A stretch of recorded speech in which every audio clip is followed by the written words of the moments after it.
North East Scotland College and Robert Gordon University, or RGU, have a long-standing history of partnership working.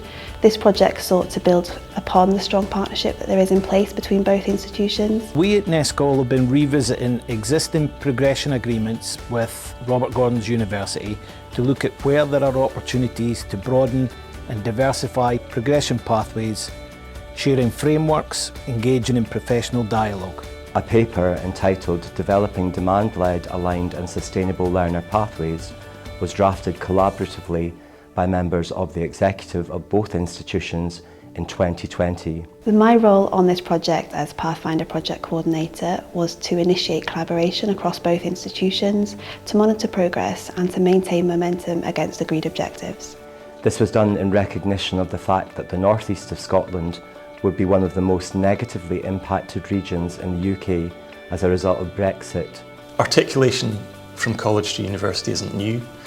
We know that, but we also know that a lot of people don't necessarily understand the intricacies of it or the way that those pathways have developed and the way that they work. For many, many learners, it is the optimum pathway, and it's the route that fits the individual learner best. So one of the objectives was around developing a broader and more diverse portfolio of pathways from NESCol to RGU. So after establishing a baseline of the provision that was already in place, academic teams from both institutions worked together to identify any potential gaps that there were for pathways. So the work is really important because it takes that overview of a pathway that a learner in the region might follow. So in our individual organisations, we try to understand our prospective students, but we're looking at it very much from the perspective of our own organisation. So I'm looking at it from the perspective of RGU. But through this project, we're actually mapping out a pathway that a learner might take across all our organisations.